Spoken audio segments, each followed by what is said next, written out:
H D. ಕೋಟೆ ತಾಲೂಕಿನಲ್ಲಿ BJP ರೈತ ಮೋರ್ಚಾ ವತಿಯಿಂದ ಕಾಂಗ್ರೆಸ್ ಸರ್ಕಾರದ ವಿರುದ್ಧ ಬೃಹತ್ ಪ್ರತಿಭಟನೆ ನಡೆಸಲಾಯಿತು. ಕಾಂಗ್ರೆಸ್ ಸರ್ಕಾರವು ರೈತ ವಿರೋಧಿ ಮತ್ತು ಜನ ವಿರೋಧಿ ನೀತಿಗಳನ್ನು ಅನುಸರಿಸ್ತಾ ಇದ್ದೇವೆ ಎಂದು ಆರೋಪಿಸಿ ಪ್ರತಿಭಟನಾಕಾರರು ತೀವ್ರ ಆಕ್ರೋಶ ವ್ಯಕ್ತಪಡಿಸಿದರು. ಈ ಪ್ರತಿಭಟನೆಯಲ್ಲಿ ಹಲವಾರು ರೈತರ ಮುಖಂಡರುಗಳು ಮತ್ತು ಕಾರ್ಯಕರ್ತರು ಭಾಗವಹಿಸಿದರು. ಪ್ರತಿಭಟನೆಯಲ್ಲಿ ಭಾಗವಹಿಸಿದಂತಹ ರೈತರು ಕಳೆದ 2 ವರ್ಷಗಳಿಂದ ಬೆಲೆ ಏರಿಕೆಯಿಂದ ತತ್ತರಿಸ್ತಾ ಇದ್ದಾರೆ ಅಂತ ಕೂಡ ದೂರಿದ್ರು. ಮೆಕ್ಕೆಜೋಳ, ರಾಗಿ ಮತ್ತು ಭತ್ತ ಸೇರಿದಂತೆ ವಿವಿಧ ಬೆಳೆಗಳಿಗೆ ಬೆಂಬಲ ಬೆಲೆ ಘೋಷಿಸ್ತಾ ಇಲ್ಲ ಮತ್ತು ಕನಿಷ್ಠ ಬೆಂಬಲ ಬೆಲೆಯನ್ನು ಕೂಡ ರೈತರಿಗೆ ನೀಡ್ತಾ ಇಲ್ಲ ಅಂತ ಆರೋಪಿಸಿದ್ರು. ಸರ್ಕಾರ ರೈತರಿಗೆ ಸುಳ್ಳು ಆಶ್ವಾಸನೆಗಳನ್ನ ನೀಡ್ತಾ ಇದೆ ಅಂತ ಕೂಡ ಪ್ರತಿಭಟನಾಕಾರರು ಆಕ್ರೋಶವನ್ನ ವ್ಯಕ್ತಪಡಿಸಿದ್ರು. ಪ್ರತಿಭಟನೆಯ ನಂತರ ಬಿಜೆಪಿ ರೈತ ಮೋರ್ಚಾ ನೇತೃತ್ವದಲ್ಲಿ ತಾಲೂಕು ದಂಡಾಧಿಕಾರಿಗಳಿಗೆ ಮನವಿ ಪತ್ರ ಸಲ್ಲಿಸಲಾಯಿತು. ಮನವಿ ಪತ್ರದಲ್ಲಿ ರೈತರ ಸಮಸ್ಯೆಗಳನ್ನ ಪರಿಹರಿಸುವಂತೆ ಮತ್ತು ಬೆಳೆಗಳಿಗೆ ಸೂಕ್ತ ಬೆಂಬಲ ಬೆಲೆ ಘೋಷಿಸುವಂತೆ ಒತ್ತಾಯಿಸಲಾಯಿತು. ಈ ಸಂದರ್ಭದಲ್ಲಿ ಶಬೇಗೌಡ, ಬಸವರಾಜಪ್ಪ, ವೆಂಕಟಸ್ವಾಮಿ, ಗಿರೀಶ್, ಗುರುಸ್ವಾಮಿ, ವಿನೋದ್ ಬೋರತ್, ವಿವೇಕಾನಂದ, ವೆಂಕಟೇಶ್, ರಾಜು, ಚಂದ್ರಮೌಳಿ, ನಂದೀಶ್, ಸೋಮಾಚಾರ, ಸುರೇಶ್ ಸೇರಿದಂತೆ ಹಲವಾರು ಸಂಘ ಸಂಸ್ಥೆಗಳ ಮುಖಂಡರುಗಳು ಉಪಸ್ಥಿತರಿದ್ದರು.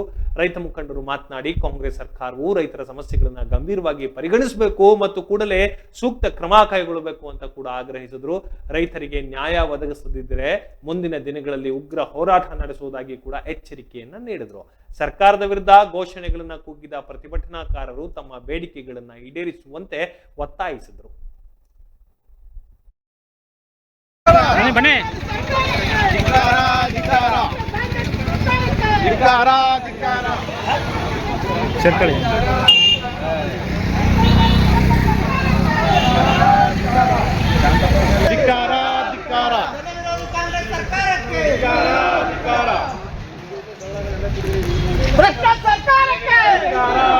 ಕಾಂಗ್ರೆಸ್ ಸರ್ಕಾರಕ್ಕೆ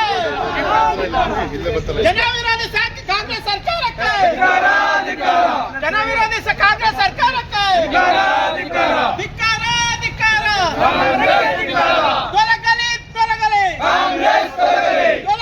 ತೊಲಗಲಿ ಸಿದ್ದರಾಮಯ್ಯ ಅವರಿಗೆ ರೈತ ವಿರೋಧಿ ಸರ್ಕಾರಕ್ಕೆ ರೈತ ವಿರೋಧಿ ಕಾಂಗ್ರೆಸ್ ಸರ್ಕಾರಕ್ಕೆ